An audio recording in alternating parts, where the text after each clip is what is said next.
no para ustedes, para mí también. Así que regularmente yo comienzo mis prédicas dando una introducción y luego pongo el título de la prédica, pero esta mañana lo voy a hacer al revés. Voy a dar el título de la prédica y luego voy a desarrollar la introducción. El título de esta prédica de esta mañana, se titula Rescatando el mandamiento olvidado. Rescatando el mandamiento olvidado. Haciendo alusión al cuarto mandamiento del Decálogo. Acuérdate del día de reposo para santificarlo. Muchos cristianos entienden que el Decálogo ya no es un decálogo. Después de Cristo se convirtió en un, no sé cómo se dirá, en una ley de 9 mandamientos. A muchos cristianos usted le pregunta, ¿tú crees que la ley de Dios sigue vigente hoy en día? Oh, pero claro. No matarás, sí. No cometerás adulterio, claro que sí. Amarás al Señor sobre todas las cosas, oh, claro, sumamente importante. Amarás a tu prójimo como a ti mismo, oh, eso nunca puede abolirse. Sin embargo, cuando tú le dices, acuérdate del día de reposo para santificarlo, no, ese ya no. Ese pasó. Eso quedó abolido. Hermanos, si eso quedó abolido, yo le quiero hacer una pregunta en esta mañana. ¿Qué hace usted aquí hoy?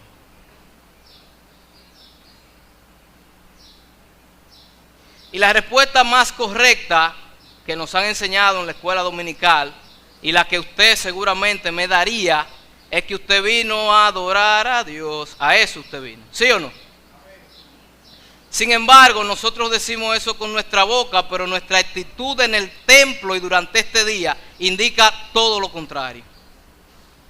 A menos que usted venga a dar una adoración irreverente y mediocre.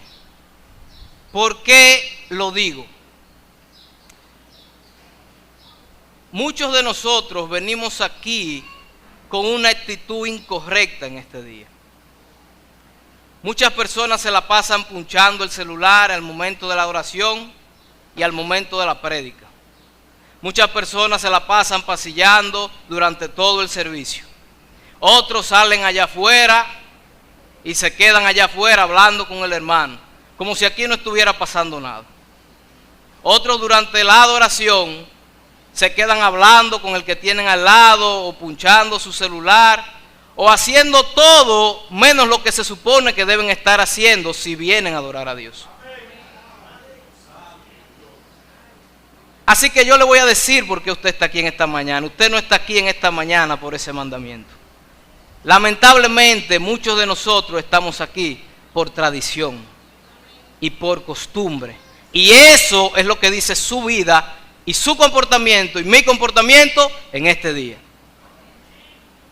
Yo tengo 30 años asistiendo a la iglesia todos los domingos. Al principio era una carga y más porque eran cultos de 2 tandas, en la mañana y en la tarde. Cuando quitaron los cultos de la tarde, para mí esa fue la mayor expresión de misericordia de Dios para mi persona. O sea, yo dije, wow, Jehová, acaba de demostrarme tu misericordia, porque para mí era un peso enorme. Tengo que reconocer. Después que nos mudamos al edificio empresarial y la iglesia, salimos de la Asamblea de Dios Central, yo me quedé algunos meses visitando las Asambleas de Dios, y lo que hacía es que cuando llegábamos al edificio empresarial, yo me iba a pie todos los domingos para mi Asamblea de Dios Central, a hablar con mis amigos, y yo ni siquiera entraba al culto. Eso mami lo está sabiendo ahora. Yo no iba a los cultos, hermano. ¿Usted sabe qué iba yo a hacer? A compartir con mis amigos creyentes que también iban a adorar a Dios, y que cuando terminaba la escuela dominical íbamos a un picapollo de la San Luis y nos la pasábamos ahí. Cuando terminaba el culto, entonces volvíamos para la iglesia. Lo mejor es que si usted nos preguntaba que por qué estábamos en la iglesia los domingos, para adorar a Dios. Dios no tiene que mostrar su fidelidad, hermano. El hecho de que usted hoy esté respirando en su templo con la irreverencia de nosotros indica que Él es fiel. Para algunos, este día es un día más que no tiene mayor significado. Es un día de la semana porque ya Cristo murió y esto se abolió. Otros que son más santos y más espirituales vienen aquí a la iglesia con una actitud crítica para evaluar los cultos. Estos pretenden que el culto sean para ellos. Ellos han entendido que ellos merecen que aparte de que sea para Dios debe ser para ellos. Entonces ellos entienden que hay que cantarle las canciones que les gustan, que hay que predicar los temas que ellos quieren, que tienen que dirigir quien ellos entienden que tienen que dirigir. Es un culto y es un día para ellos, no para el Señor. Discúlpenme, hermanos, pero es así. Entonces, lo que yo pretendo en esta mañana, y entiendo que Dios pretende, es que nosotros veamos la importancia que tiene para Dios este día. ¿Qué significa para Dios este día? Y las implicaciones que este día tiene para nosotros si lo guardamos como Dios quiere que lo guardemos. ¿Ok? Mi objetivo no es ser crítico, no es ser confrontador, no es crear polémica. Mi objetivo es que obedezcamos a Dios y respetemos su ley.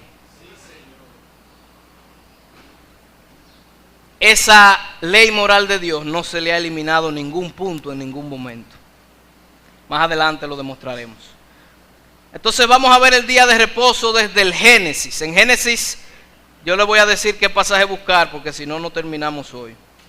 En Génesis capítulo 1, versículo 26 al 28, Dios dice: hagamos al hombre conforme a nuestra imagen. ¿No es así? Conforme a nuestra semejanza, dice Dios.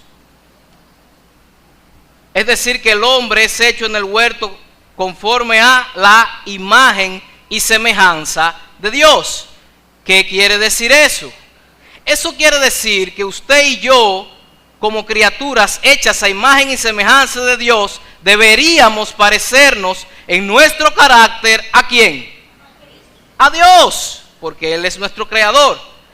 Él, como deberíamos parecernos a Él, deberíamos imitarlo a Él porque hemos sido hechos a imagen y semejanza de Él, según Génesis.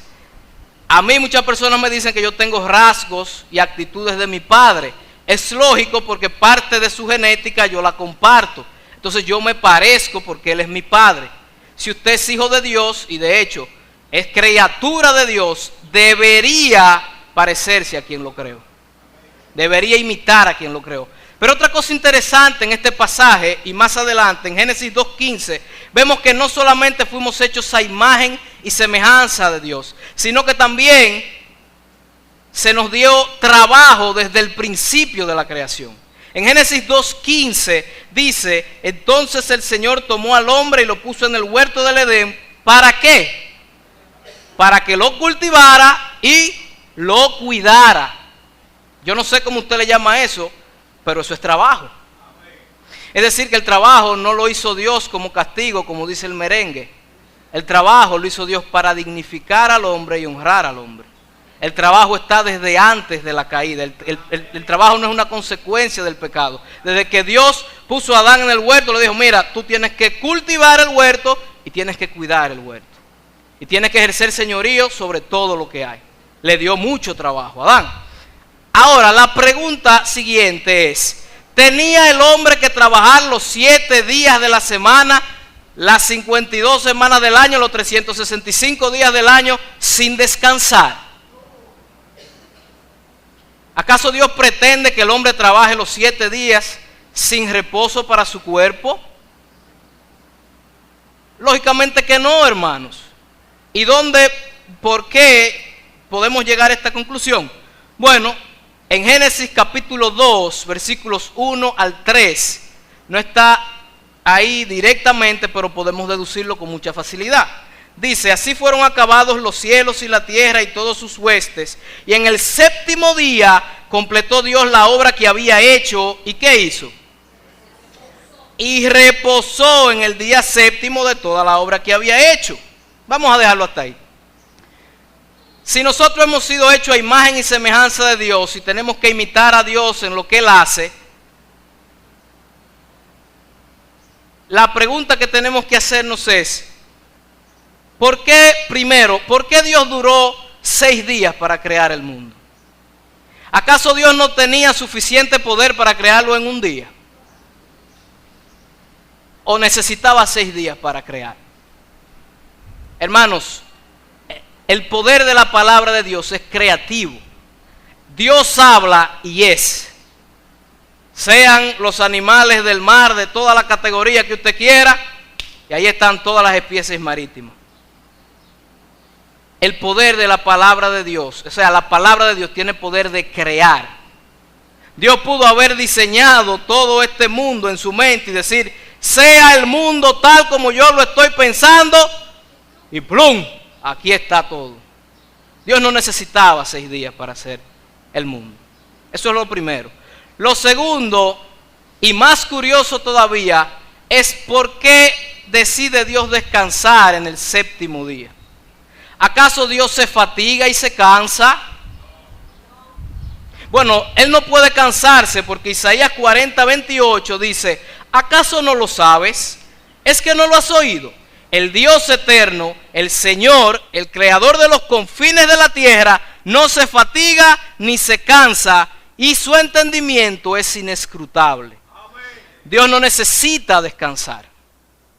Entonces, ¿qué pretende Dios diciéndonos que Él trabajó 6 días y descansó 1? Hermano, Dios no descansó por causa de Él. Dios no descansó porque Él necesitaba descansar. Dios descansó porque tú y yo necesitamos descansar. Y Dios establece este patrón para que el hombre hecho a su imagen y semejanza lo imite. Mira, trabaja 6 días y descansa 1 día. Ese es el patrón que yo quiero que tú sigas, como yo lo hice. Dios no necesitaba descansar. Usted y yo somos los que necesitamos descansar. A menos que usted sea un robot y no necesite descansar. Entonces Dios nos da este patrón, trabaja 6 días, pero el 7º descansa. De manera que el día de reposo fue hecho a causa del hombre, no a causa de Dios. Jesús lo dice más adelante. Pero el versículo 3 tiene algo sumamente interesante. Dice Génesis 2:3, y bendijo Dios el 7º día y lo santificó. Lo bendijo y lo santificó. ¿Qué significa eso? Que Dios lo apartó para Él. Dios lo apartó, lo separó del resto de los días. En esos 6 días tú vas a trabajar y vas a hacer toda tu obra, pero el 7º día yo lo declaro mío, porque yo soy Dios.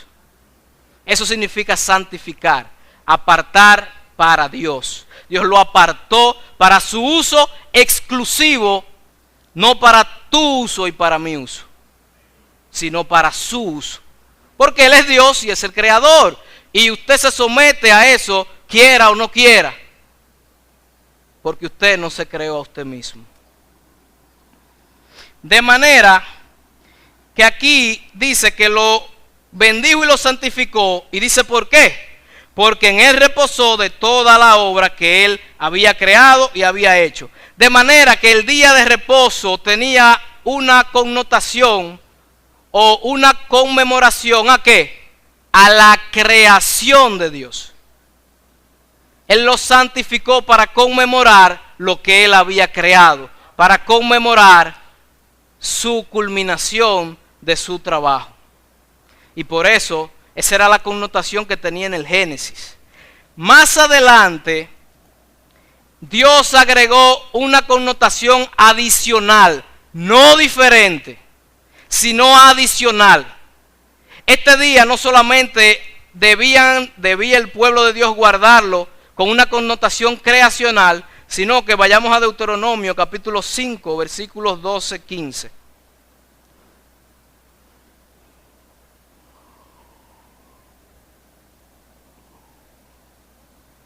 Deuteronomio capítulo 5, versículos 12 al 15. Yo estoy leyendo en la versión de las Américas. Guardarás el día de reposo para santificarlo, dice, como el Señor tu Dios lo ha mandado. 6 días trabajarás y harás todo tu trabajo, mas el séptimo día es día de reposo para el Señor tu Dios. No harás en él ningún trabajo, ni tu hijo, ni tú, ni tu hija, ni tu siervo, ni tu sierva, ni tu buey, ni tu asno, ni ninguno de tus animales. Oiga, qué misericordioso es Dios. Ni el forastero que está contigo, para que tu siervo y tu sierva también descansen. Dios no solamente pensaba en su pueblo, Dios tenía en su mente a toda la humanidad. Hasta los animales estaban ahí. Miren el 15. Oigan esto, el 15. Y acuérdate que fuiste esclavo en la tierra de Egipto y que el Señor tu Dios te sacó de allí con mano fuerte y brazo extendido. Por lo tanto, dice, por lo tanto, el Señor tu Dios te ha ordenado que guardes el día de reposo.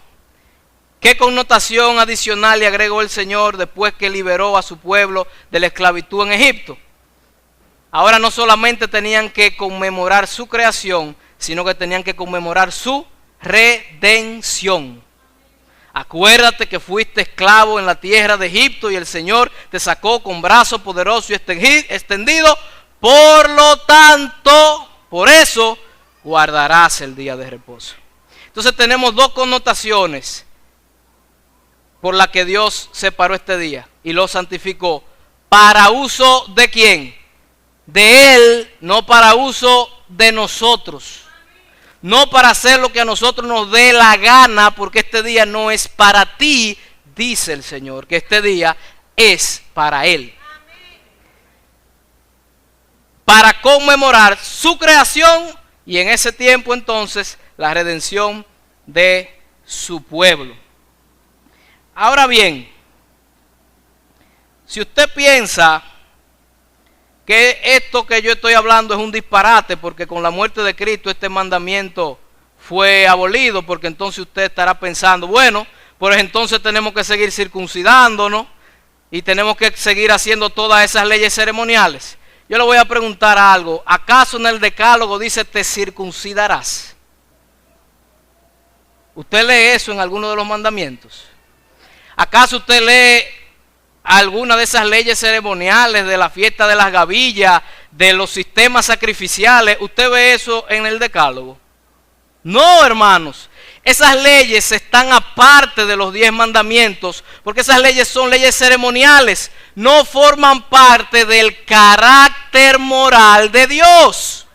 Y como Dios es inmutable, su carácter es inmutable. Si el decálogo, si la ley, si los 10 mandamientos estuvieron vigentes desde el Génesis, créame que son eternos, porque el carácter de Dios no va a cambiar. Y también todas estas leyes ceremoniales y rituales eran una sombra que estaban supuestas a desaparecer. En Deuteronomio 36 dice, además el Señor tu Dios circuncidará tu corazón. Mire, usted ve, desde Deuteronomio, tiene una fecha de vencimiento. Desde el Antiguo Testamento tiene una fecha de vencimiento. Así que usted no tiene que ir a comprar chivos ahí a la entrada del chivo en la circunvalación para hacer sacrificios, porque ese sistema terminó con el sacrificio del Cordero perfecto. Sin embargo, la ley moral de Dios sigue tan vigente como en el día que Él la pronunció. Con sus 10 puntos, le guste o no le guste. Fíjense qué tan especial es esta ley moral de Dios. Mire qué detalle tiene Dios con su ley. Si usted lee los preparativos que tiene que hacer el pueblo antes de que Dios le dé su ley, o sea, fueron una preparación en donde no podían tener relaciones sexuales con sus esposas, tenían que lavar sus vestidos, tenían que estar en ayuno, porque algo importante iba a suceder. Dios estaba a punto de revelar su carácter a su pueblo. Fíjese que en Éxodo 31:18 dice, y cuando terminó de hablar con Moisés sobre el monte Sinaí, le dio las 2 tablas del testimonio, tablas de piedra escritas por el dedo de Dios. Ninguna ley ceremonial se escribió con el dedo de Dios. Obviamente el dedo de Dios no tiene dedo ni tiene mano. Eso es un lenguaje que nosotros podamos entender. Quiere decir que vino de su voluntad expresada. Oigan qué otro detalle. Y las tablas, oigan esto, las tablas no las preparó Moisés para que Dios escribiera su ley. Dice en Éxodo 32:16, y las tablas eran obra de Dios y la escritura era escritura de Dios grabada sobre las tablas. Es decir, que Dios tomó estas tablas, las alisó, las preparó para Él anotarnos su ley, revelándonos su carácter. Este decálogo era tan importante que estaba dentro del arca del pacto. Todas las otras leyes ceremoniales estaban a un lado, porque tenían una fecha de vencimiento. Sin embargo, esto no tiene fecha de vencimiento, hermano. Los 10 mandamientos siguen tan vigentes. De hecho, Dios pretende formar su carácter de acuerdo a esos 10 mandamientos. Porque Dios quiere que usted se parezca a Él y Él es así. En Santiago dice, pero Santiago 2, 10, 11 dice, porque cualquiera que guarda toda la ley, pero tropieza en un punto, ya transgredió la ley. ¿Qué quiere decir esto? El decálogo es una ley con 10 puntos. Si eliminas un punto, eliminaste toda la ley. De manera que el día del reposo no se puede eliminar del decálogo. Jesús mismo cumplió punto por punto la ley moral de Dios. Si Jesús no hubiera cumplido con esta ley moral de Dios, no hubiera podido ser nuestro sustituto. De manera que Jesús guardó el día de reposo. ¿Qué fue lo que Jesús no hizo? Jesús no se adherió a las tradiciones que los fariseos le habían impuesto. Porque solamente de ese mandamiento los fariseos inventaron un libro como con 200 mandamientos más derivados de ese, que Dios no había hablado. Pero Jesús guardó el día de reposo. Es más, Jesús exhortó y dijo, cualquiera pues que anule uno solo, oiga, uno solo de estos mandamientos, por más insignificante que sea, será llamado pequeño en el reino de los cielos. Pero cualquiera que los guarde y los enseñe, este será llamado grande en el reino de los cielos. El problema, hermano, no es la ley moral de Dios. El problema es nuestra incapacidad para cumplirlos. Así que eso es así. Ahora, esto nos pone en una situación muy delicada. Muy delicada. ¿Por qué digo esto? Porque el día que Dios bendijo y santificó fue el séptimo. Y yo no sé si usted se habrá dado cuenta, pero hoy no es día séptimo de la semana. Hoy es el primer día de la semana. Y Dios bendijo y santificó el séptimo. ¿Y qué hacemos con eso entonces?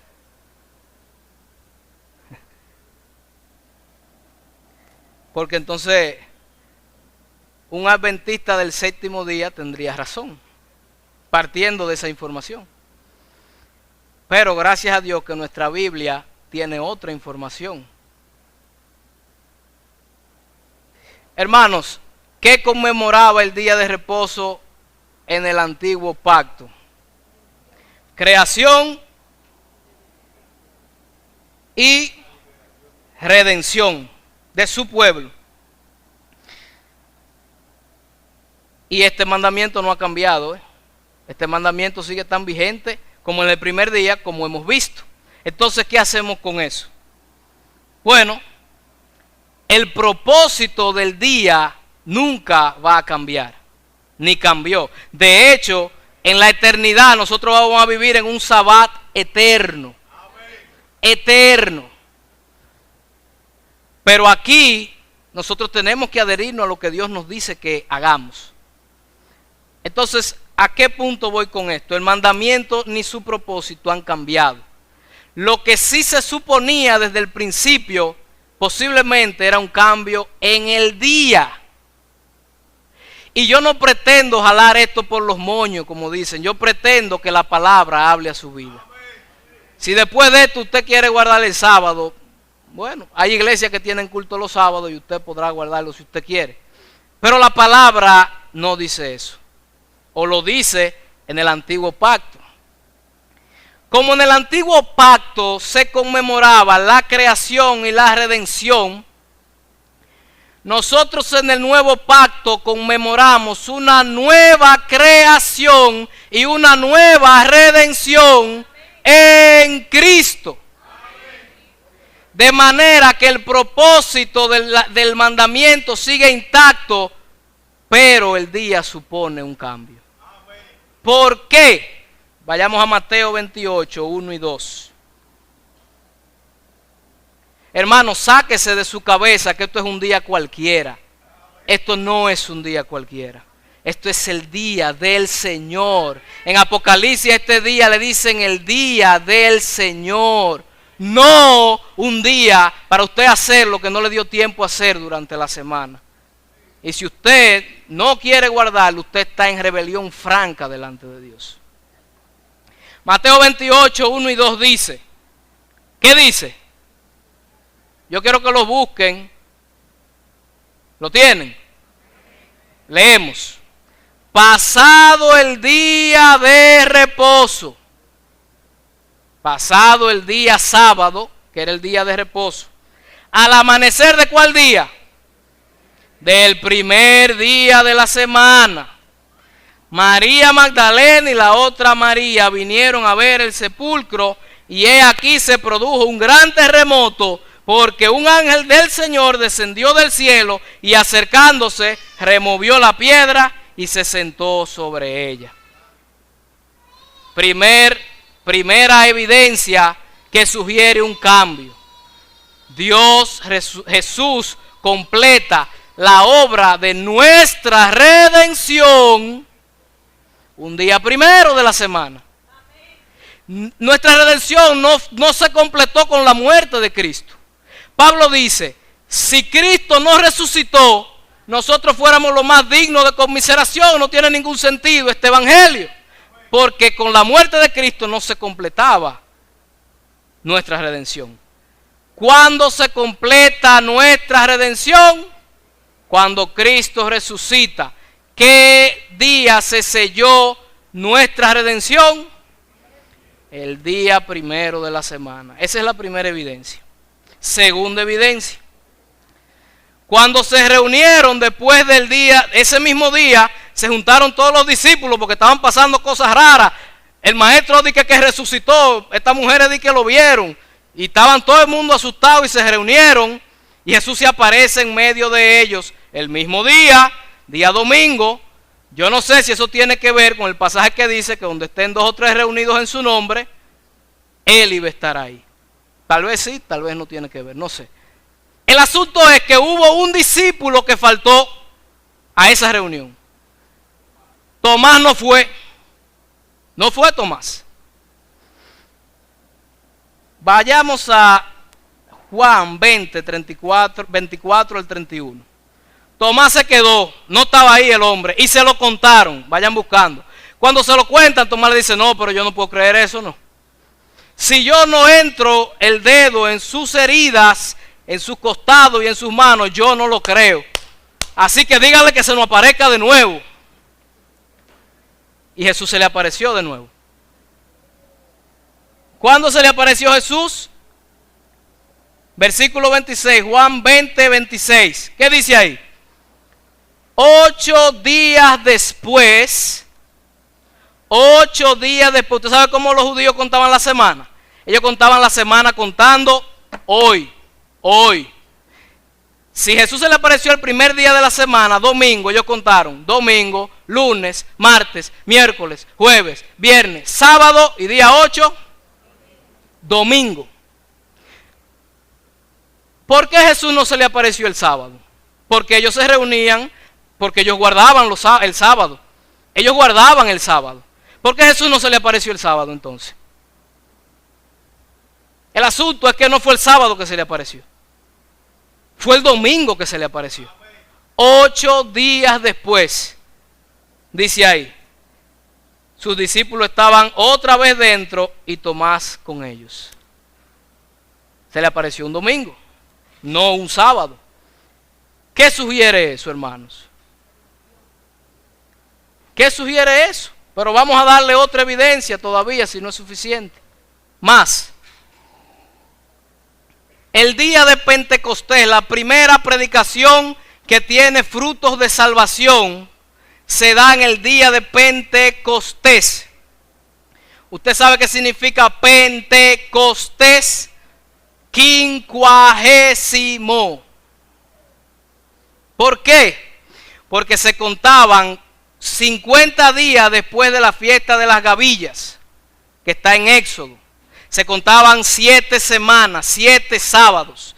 Contaba primer sábado, segundo sábado, tercer sábado, cuarto sábado, quinto sábado, sexto sábado, séptimo sábado. 7 por 7 son 49. El 50º día, ¿qué día era?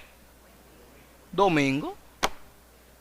Y en el día de Pentecostés, Pedro da una predicación en donde Jehová circuncida más de 3,000 corazones. Si Dios hubiera desaprobado este día, ¿usted cree que hubiera sucedido eso? Probablemente hubiera bajado un rayo y lo hubiera partido a todos. Pero eso no fue lo que sucedió. Dios y el Espíritu Santo desciende con poder sobre aquellos hermanos que estaban reunidos invocando su nombre, y Pedro se levanta, da quizá la prédica más extraordinaria jamás escuchada, y más de 3,000 personas caen a los pies de Cristo. Un día domingo, no sábado. Si después de esto usted quiere guardar el sábado, pues ya esos son otros asuntos. Otra evidencia más le voy a dar, aunque el tiempo esté arriba de mí. Es para que quede claro y no tengamos cargo de conciencia por reunirnos los domingos como el día del Señor. El apóstol Pablo, que era apóstol, no como los apóstoles de ahora, sino que era realmente un apóstol de verdad, en 1 de Corintios capítulo 6, versículos 1 y 2, oigan esto, lo que él le escribe a los corintios. En cuanto a la ofrenda para los santos, haced vosotros de la manera que ordené. Oiga, Pablo el apóstol ordenó a las iglesias de Galacia cada séptimo día de la semana, dice ahí, cada primer día de la semana. Es decir, que las iglesias de Galacia, Pablo les ordenó que se reunieran cada primer día de la semana. Yo creo que si esto estuviera en contra de lo que Dios pretendía hacer con este día, Pablo no le hubiera ordenado que se reunieran cada primer día de la semana. Búsquelo en su Biblia, hermano, 1 Corintios capítulo 16, versículos 1 y 2. Así que, hermanos, nosotros hemos sido hechos partícipes de una nueva creación y de una nueva redención en Cristo. Ya nosotros no estamos conmemorando la liberación del pueblo de Israel de la opresión de los egipcios. Nosotros estamos conmemorando nuestra redención del pecado. Somos parte de una nueva creación, de una nueva redención, de manera que el día del Señor sigue intacto en su propósito. Y usted y yo tenemos que seguir guardándolo.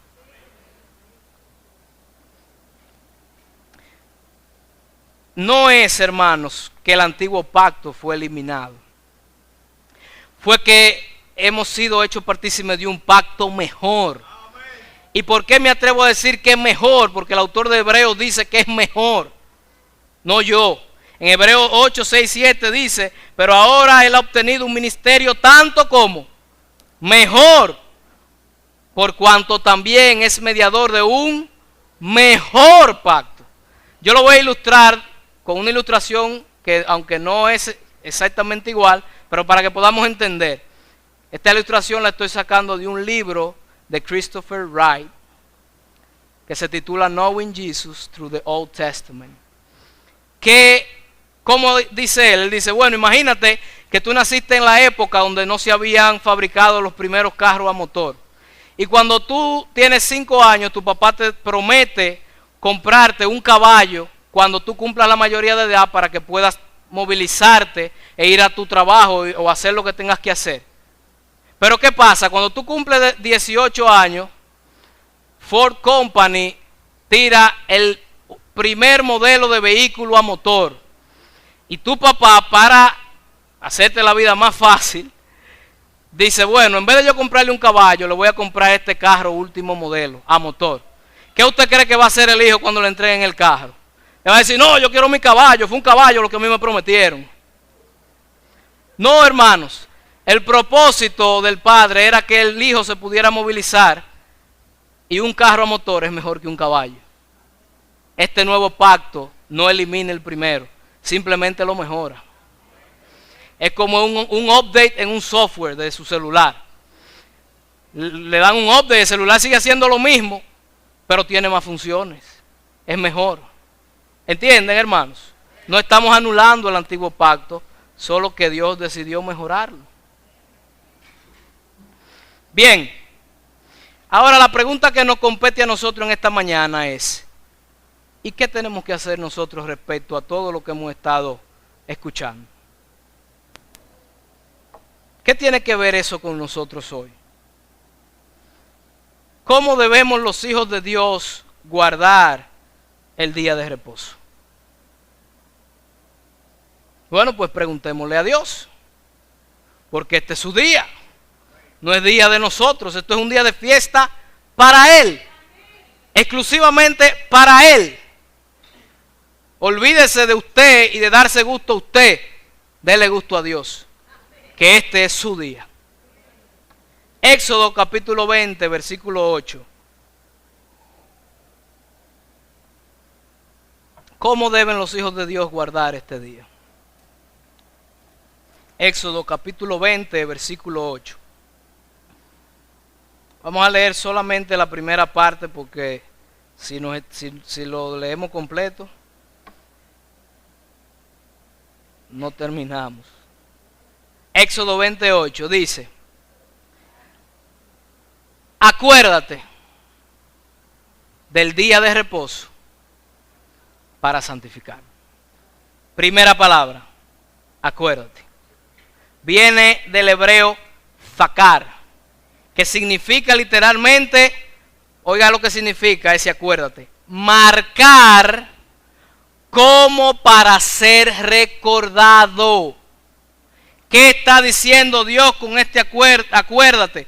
Dios está diciendo, planifícate, planifica tu semana, porque el séptimo día no es tuyo, es mío. Porque el día de reposo, perdón, no el séptimo día, porque el día de reposo no es para ti, agéndalo, calendarízalo, márcalo para recordar. Lo que no se agenda se olvida. ¿A cuántos de ustedes, queridos hermanos, no se le ha olvidado su aniversario de bodas? ¿Usted sabe por qué se le olvida? Porque usted no lo anota. Por eso, es curioso, hace como 2 semanas nosotros fuimos a visitar a la hermana mayor de mi papá. Y cuando llegamos allá al ejido, entramos y yo veo un bizcocho arriba de la mesa. Pero yo ni sé, bueno, alguien o cumple años o va a cumplir años, yo no sé. Y nos sentamos. Cuando tenemos como 1 hora ahí, dice la sobrina de papi, ay, vamos a partirle bizcocho a mami, a su hermana, que cumple años. Y yo digo, ¿qué? ¿Tía Fina cumple años? Y yo me quedo como, ay Dios mío, tenemos 1 hora aquí, nadie la ha felicitado. Ni siquiera su hermano más chiquito la había felicitado. Pero dentro de nosotros, alguien agendó esa fecha y la anotó y se acordó. ¿Usted sabe quién fue esa? Persia. Porque ella agenda todo. Entonces ella se acordó porque lo agendó. Dios te está mandando a que planifiques tu semana para que te acuerdes de su día. Porque es su día. O sea, este día no es para estudiar. Yo siempre he hecho el cuento que cuando yo no quería ir a la iglesia, lo único que tenía que decir es que voy a estudiar. Y yo me pasaba la semana entera jugando Nintendo, haciendo de todo menos estudiar, para que cuando llegara el domingo y mami me dijera, vamos para la iglesia, yo decirle, mami, yo no puedo. Y mami cambiaba la cara así, ¿cómo que tú no puedes? Digo yo, no, porque tengo que estudiar. Ah, no, está bien, si es por eso, está bien. Entonces, No, mami no debía decirme que estaba bien. Mami tenía que decirme, José, acuérdate del día de reposo. Planifica tu semana. Tú tienes 6 días para estudiar. Lunes, martes, miércoles, jueves, viernes, sábado. El domingo es el día del Señor, no es el día de estudiar. Así que acuérdate. Cuando Lucas sea estudiante y me venga con ese cuento que seguro me va a venir, yo le voy a decir, no, yo no soy tu abuela, mi querido. Usted se va a quemar mañana en el examen porque hoy no es para estudiar, por lo menos ahora. Si tú quieres ahorita tú repasa. Pero este es el día del Señor y tenemos que ir a adorarlo, a glorificarlo, a exaltarlo por su creación, por nuestra redención, por lo que Él ha hecho por nosotros. Este es día de fiesta para el Señor. Así que vámonos para la iglesia y deje de hacer lo que usted tenga que dejar de hacer.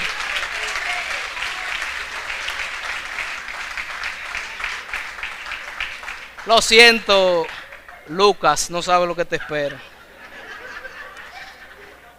Hermana, esto no es un día para usted lavar la ropa que no le dio tiempo lavar en la semana. Ay, es que yo no tengo tiempo, mijo, tú no sabes cómo está mi semana. Es cierto, yo no sé cómo está su semana. Yo lo único que sé es que el Señor dijo que este día es de Él y que le pertenece a Él. Deje su ropa sucia si es necesario, pero no le falte a Dios. Esto no es un día bonito para ir a la playa tampoco. Hermano, nosotros hemos cogido este día como que es el desahogo de la semana. ¿Sí o no? Esto es como el desahogo. Esto es como, no me dio tiempo a hacer nada. Pero ahí está el domingo. Gracias, Señor, por el domingo. Y el Señor, por su misericordia y por su fidelidad, no le tira un rayo y lo parte en dos en ese mismo momento. Usted se ríe, a Dios no le da gracia a eso. Esa es su ley moral que no se puede quebrantar. Esto no es el desahogo de la semana. Este es el día del Señor. Con esto, yo no estoy diciendo que usted no va a coger vacaciones. No me malinterprete. Lo que yo estoy diciendo es que esto no puede ser un patrón general de conducta en su vida como hijo de Dios.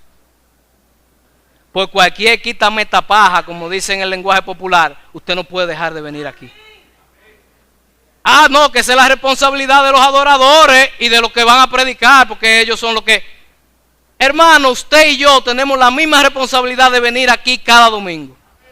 ¿Por qué? Porque nosotros hemos sido convocados por el mismo Dios. Este no es el día de los pastores. Este no es el día de Emilio ni de Marta. Este no es el día de Ray, que es el que está anotando lo que faltaron los domingos. Este es el día del Señor. Quien está convocándolo a usted es el Señor. No los pastores, no los predicadores, no los adoradores. Es el Señor. Quien me está convocando a mí para predicar hoy es el mismo que lo está convocando a usted para escuchar la prédica. De manera que usted y yo tenemos la misma responsabilidad de estar aquí. Ni más ni menos. Ay, se me fue la hora, la segunda parte. Eso fue acuérdate nada más del día de reposo. Acuérdate del día de reposo. Ahora viene la segunda parte, que es como 20 minutos más. Yo lo voy a reducir. ¿Para qué? ¿Y para qué tenemos que acordarnos del día de reposo? O podemos hacer otra prédica nada más de eso, si usted quiere. Yo le doy el 2x1 hoy. ¿Para qué tenemos que acordarnos del día de reposo? ¿Para hacer lo que a mí me dé la gana? No, para santificarlo. ¿Qué significa esto? Que este día es para uso exclusivo de Dios, no para su uso. Usted sabe qué significa para Dios el hecho de que usted no santifique este día. Como este día Dios lo hizo para su uso exclusivo y lo santificó. cuando algo santificado se utiliza para algo común, ¿qué se dice que es? Que se profanó. El templo, cuando se le daban usos para Dios santificó su templo y tenían los usos específicos para el Señor. Cuando el templo se usaba para otra cosa común, se estaba profanando el templo. Nosotros, cuando no guardamos este día para santificarlo, lo que estamos haciendo es profanando este día. Haciendo algo que Dios santificó, lo estamos haciendo común. Los otros días son comunes, pero el día del Señor no es común.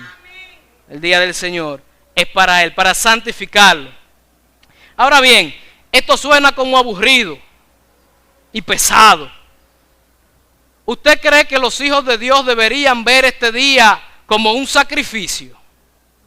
Hay cristianos que piensan que ellos vienen aquí como sacrificio al Señor.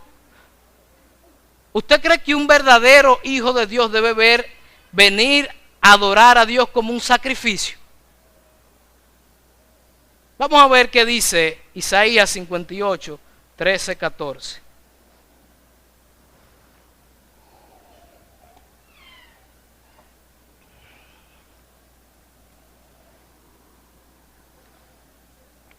Isaías 58, versículos 13 y 14. Leo en la versión de las Américas. Si por causa del día de reposo, oigan esto, apartas tu pie para no hacer lo que te plazca en mi día santo. Oigan qué extraño, un día santo, y sin embargo dice, y llamas al día de reposo, oigan, delicia al día santo del Señor, honorable, y lo honras, no siguiendo tus caminos, ni buscando tu placer, ni hablando de tus propios asuntos. Entonces, oigan esto, entonces te deleitarás en el Señor, y no te haré cabalgar sobre las alturas de la tierra, y te alimentaré con la heredad de tu padre Jacob, porque la boca de Jehová lo ha hablado. ¿Usted cree que es posible que algo santo sea deleitoso? Algo santo se ve como algo aburrido, algo tedioso. Sin embargo, Isaías dice que algo santo es algo deleitoso. Hermanos, este día, lejos de ser una carga, debería ser un privilegio y un deleite para los hijos de Dios. Aprovechando la ocasión que Jan Tomás se casó anoche, yo me acuerdo que Jan Tomás, cuando íbamos a salir de vacaciones para algún lado, no se le podía decir que íbamos de vacaciones, porque él se aceleraba demasiado, se ponía muy contento y se le decía una noche antes. Hermanos, los hijos de Dios deberíamos estar esperando este día, como Jan Tomás esperaba sus vacaciones. Ansiosos, anhelando de que llegue este día. Este es un día especial para el Señor. Este es un día en donde llegamos agotados quizás de luchar contra el pecado durante toda la semana. Y este es un día de refrigerio. Que el Señor nos está diciendo, mira, yo quiero que tú me dediques este día a mí. Este es un día que yo quiero que tú y yo pasemos de manera especial. Este es un día que yo quiero que tú te deleites en mí. Y algunos podrán pensar, pero yo me puedo quedar en mi casa y pasarme el día con el Señor en mi casa. Hermanos, algo especial sucede cuando el pueblo de Dios se reúne a hacer lo mismo. Ahí envía Jehová bendición y vida eterna. La presencia de Dios es derramada de una manera especial en este culto que en su casa no es igual. ¿Qué pensaba el salmista de esto? El salmista que escribió. Voy a leer los salmos solamente. Salmo 19:8. Los preceptos del Señor son rectos. Y oigan esto, que alegran el corazón. El mandamiento del Señor es puro, que alumbra los ojos. O sea, los mandamientos del Señor no son una carga, son una alegría, alegran el corazón de los que son hijos de Dios. Y andaré en libertad, dice el salmista en Salmo 19:45, porque busqué tus mandamientos. Salmo 119:77. Vengan a mí tu misericordia para que viva, porque tu ley es mi delicia. Hermano, yo no sé si usted se habrá dado cuenta, pero la Biblia dice que el verdadero deleite no se encuentra fuera de la santidad de Dios.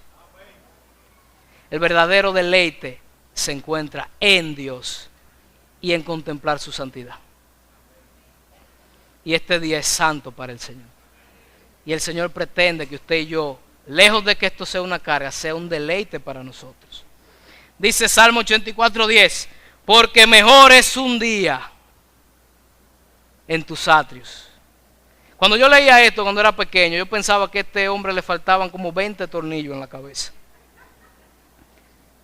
Porque mejor es un día en tus atrios, dice el salmista, que 1000 fuera de ellos. Prefiero estar en el umbral de la casa de mi Dios que morar en las tiendas de impiedad. El salmista decía, para mí la casa de Dios es un deleite, no es una carga. ¿Por qué? Hermano, los hijos de Dios aman a Dios. Los hijos de Dios aman escuchar su palabra. Los hijos de Dios aman obedecer a Dios. Los hijos de Dios aman la ley moral de Dios y quieren parecerse a ella. Por eso, para los hijos de Dios, este día no es una carga opresiva. Este día es un deleite y un disfrute del cual en la vida eterna estaremos disfrutando por toda la eternidad.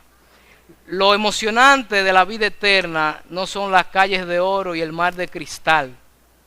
Es que vamos a deleitarnos en la presencia de Dios eternamente y para siempre sin los impedimentos de nuestra carne. Porque yo sé que usted está loco por irse de aquí. Cuando estemos allá, nunca vamos a querer salir de su presencia. Este cuerpo de pecado será eliminado y nuestra redención será celebrada por toda la eternidad. Hermanos, que el Señor les bendiga.